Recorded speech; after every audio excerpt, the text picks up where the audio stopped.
Nimekuja. Baba amekuja. Kwanza nataka kusema poleni sana. Poleni sana sana kwa hiyo mkasa ambaye umekumba nyinyi. Nilipata habari na sikuwa karibu. Nikasema mimi nitakuja Jumatatu. Sasa na kwanza nataka kutoa risala ya rambirambi kwa wale ambao wameifiwa. Nilitumiwa picha ya mzoga ya mtu ambaye alichomeka hapa. Inaonekana kama makaa. Nililia kabisa. Niliona uchungu zaidi. Maana kifo ya moto ni kifo mbaya sana.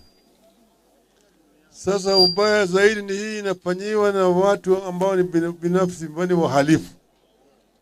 Wale ambaye miaka yote, miaka nenda rudi, wanataka kunyakua uwanja hii. Sasa ni miaka 30 na kitu ni kama mimi napambana na hao watu hapa. Tena nataka kutoa onyo hapa. Tangu vile tulianza kupiga na hao watu, hawatachukua hii uwanja hata wafanye kitu gani. Hawa ni watu ambao wanyanyakuzi, wanataka kuchukua hii kiwanja ili wagawanye na wajenge manyumba zao hapa. Na kila mara kwa mara wao wanaenda katika Lands Office, wanashafua marekodi huko. Lakini sasa tumwambia kwamba siku ya mwezi ya ni ngapi? Mwambia ng'oo. Haitawezekana. Sasa leo nimetoa amri kwa gavana. Niambia kwamba hii ua ambayo inazunguka hapa yote ujenzi yake ianze mara moja. Manake hapa wako na shilingi milioni 100 katika bajeti yao ya mwaka huu ya kuanza kujenga hii soko. Nimesema kwanza waanze na kujenga ua. Hii fence perimeter wall ianze kujenga mara moja. Na yule afisa ambaye anahusika na mambo ya soko yuko hapa. Huyu mama anaitwa Jane Wangoi. Yeye ndiye anasimamia hiyo mambo. Kwa hivyo mimi natampatia yeye amri hapa mbele yenu. Hii kazi ianze mara moja. Okay? Ili jengwe iwa yote izunguke kila mahali hapa. Ili sasa wale jamaa wakijaribu waone ya kwamba hawezi tena kuingia hapa tena. Sawa sawa? Alafu mambo ya ujenzi vile vile itaanza baadaye. Hiyo mpango manake hii soko tayari kwa imeshachorwa. Vile itakuwa pale ambayo watu kutakuwa na vibanda, pale ambayo kutakuwa na ukumbi na kadhalika. Yote ilikuwa imepangwa kitu tayari. Nataka hii soko sasa ijengwe ili mimi mwenyewe nije kufungua. Sasa nyinyi ambao mnafanya kazi hapa najua mko na shida mingi zaidi. Kila mara kwa mara mnapata shida hii na mkumbo na moto hapa na chomeka hasara kubwa zaidi. Sasa yote tunataka sasa tuyazike kwenye kaburi la sahau. Ili tuendelee vizuri. Si sawa sawa? Unajua mtu wa chini ambaye hako hapa chini ako na uchungu mingi zaidi. Hapa Kibera tulikuwa na mpango kubwa. Ile ambayo tulikuwa tunaanza inaitwa Slum Upgrading Program. Na hiyo Slum Upgrading Program ukifanya unapiga nyoka mingi na jiwe moja. Kwanza unajua mambo ya malazi, shelter, number 1. Pili, mambo ya kazi. Unajenga viwanda pale ambayo watu wanaweza kwenda kufanya kazi. 3, soko. Unajenga soko hapo ambayo sasa bidhaa inatoka kwa factory pande ile inaingia kwa soko. 3 unajenga shule, 4 unajenga hospitali, mwisho unajenga ile social amenities pale ambayo watu wanaweza kujiburudika. Hiyo ndio inaitwa slum upgrading program, a complete integrated development program plan. Malazi ya nyumba, kazi, soko, shule, hospitali na mahali ya kuburudika. Pale ambapo wanaenda kwenda kufanya ile one for the road. Si sawa? Hiyo ndio tutaweza kumaliza ufukara. Tuweze kupigana na umaskini katika taifa letu. Hiyo ni mpango ambao sisi tuko naye. Tuko naye. Na bado hii mpango tutayatimiza. Sasa hii unajua vile mambo yamekuwa. Mwaka jana tulikuwa kwa barabara. Sisi tulikuwa kwa barabara.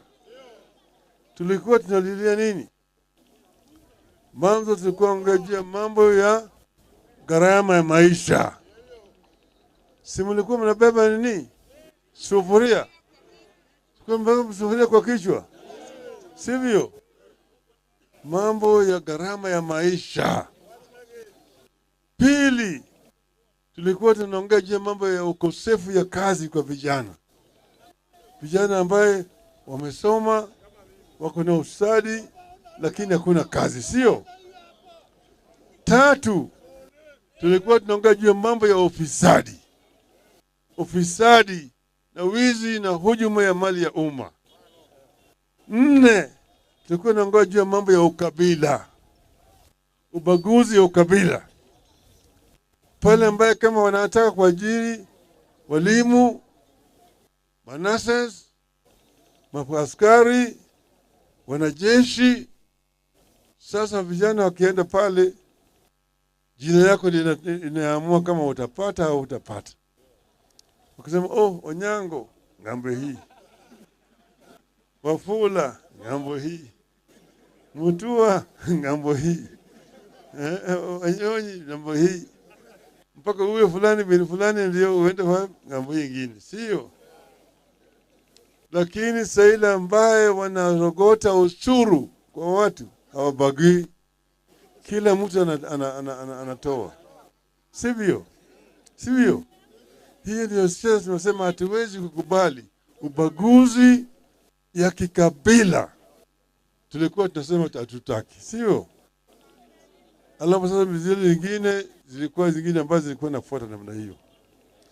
Sasa vile ni maneno ambayo hao vijana juzi Gen Z waliongea juu yake. Sio haya yote. Sio yote. Mambo yale yote bado yuko pale na tumesema mpaka yale yote yatatuliwe. Sasa mmeona jamaa walikuwa mashindano na kazi. Wamevunja baraza ya mawaziri. Wakaja kwetu. Kwamba tuwapatie watu.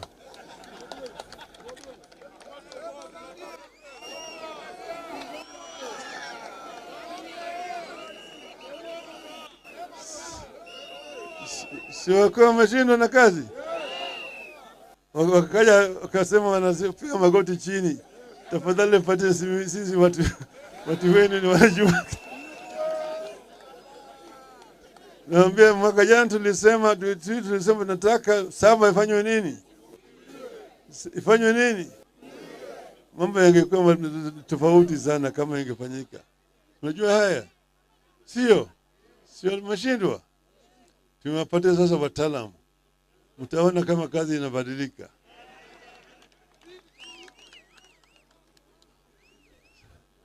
Vijana wewe! Vijana wewe!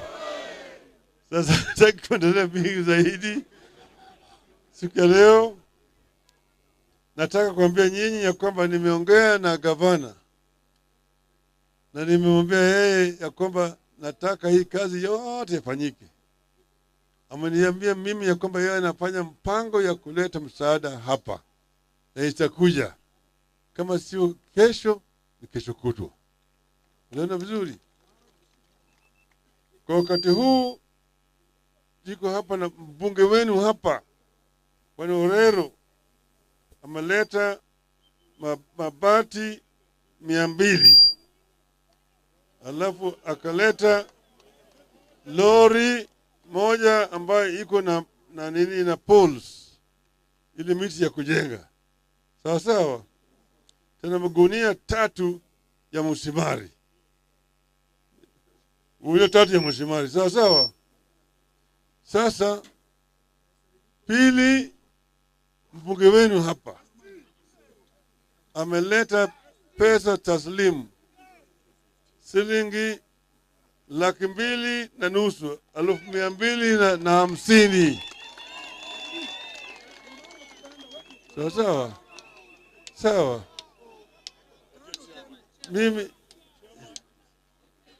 Mimi nimeambiwa ati saa ingine tukitoa hapa haifiki kwa watu wale wa chini. Bwana Chairman, hii mpaka ifike kwa watu. Sawa sawa. Umeona? Sasa wapi mchango yangu?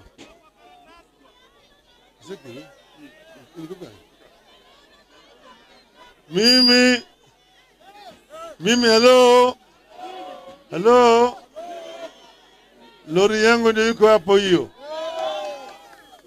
Nimeleta mabati 1,000.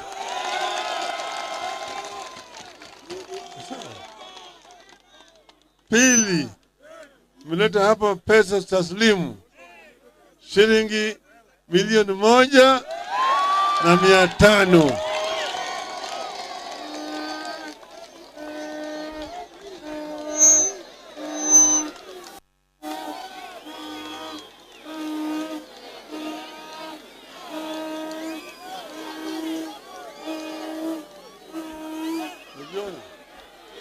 Miliona. Sawa. Kwa hivyo sasa vile nimesema, nataka hii pesa ifike kwa watu wa chini ili mfanye kazi sawa sawa. Sawa sawa. Wamama hai. Vijana hoi. Toi hoi. Asante sana. Asante sana baba. Pigia baba makofi tafadhali. Asanteni sana Wanatoi. Nawapenda.